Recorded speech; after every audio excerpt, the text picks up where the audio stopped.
Yo, what's good? Welcome to my S tier build called Buster Blader. Don't forget to like, comment, subscribe. Let's get into the build. First off, starting with the umbral lamp. First, we got the umbral eye of Loach. This is needed for the build to function correctly.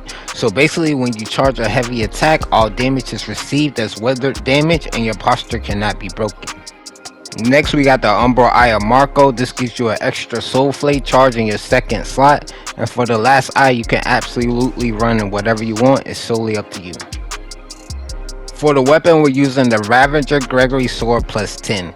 It only needs 30 strength and 30 radiance, so you can absolutely build this build early on. As you can see, it has the attack power of 1264. Its damage is split between physical, holy, and wither. Most damage from physical and a little bit of damage from wither and holy. But this allows you to do soul grievous strikes on enemies. This happens when you do a grievous strike on an enemy and they only have withered health left. And lastly, at plus 10, fully maxed, the sword has a strength of A plus and a radiance of A plus as well. Next, we're going to look at the heavy memento shield. The heavy memento plus 5 is the best shield in the game, and I actually prefer running shield more than dual huge weapons because of the defense that it provides.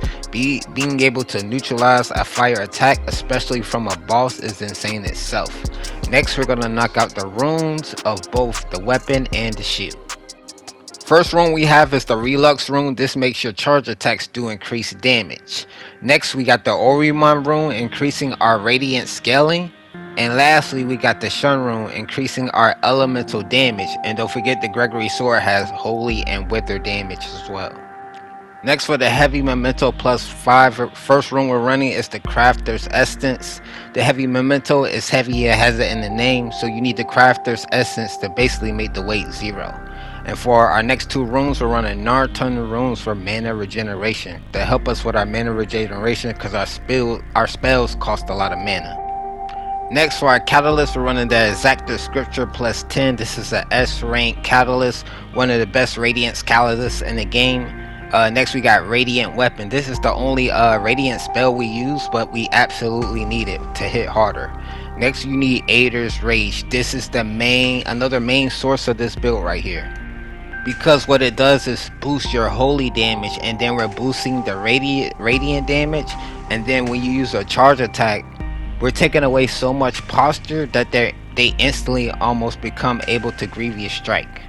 And next, we got Magma Surge, and then we got Ader's Endurance. This is needed for heavy weapons. They use a lot of stamina, so you need Ader's Endurance to basically keep the stamina up for long fights. And next, we got Ader's Hardness. This is going to increase your defense and basically your elemental defense. Alright, lastly, let's check out the armor. I noticed in PvP a lot of people are running fire builds now, so you gotta watch out for those. So right now I'm running high physical and high fire. This is the Knight of Radair armor. You get this from the PvP. I believe it's 500 hands for this armor, but it is decent. It has a physical of 243 and a fire resistance mitigation of 208. Next, we got the Tankred Gauntlets and the Light Reaper leggings. And finally, we're going over the main source of this build, the Hollow Triptych. Holy damage deals additional posture damage. And we're stacking this with Ader's Rage and Radiant Weapon. With these three combined, when you do a charge attack, you basically instantly break the enemy's posture. And then we even got Orion Sorcery Ring to increase our holy damage. And then the next ring we got is the Charred Root Ring, and that allows you to use your fire spell, because you're gonna need Ader's Rage and Ader's Endurance. Lastly, let's knock out the stats. My required stats for this build would be 50 strength and 50 radiance minimum. Mid max will be 75 strength and 75 radiance, and full damage potential will be what I have here. Basically is 97 strength and 97 radiance. My endurance requirement is always 55 and vitality at 60. But that's the build. Don't forget to like, comment, subscribe. I appreciate all you guys for coming through, man. Deuces.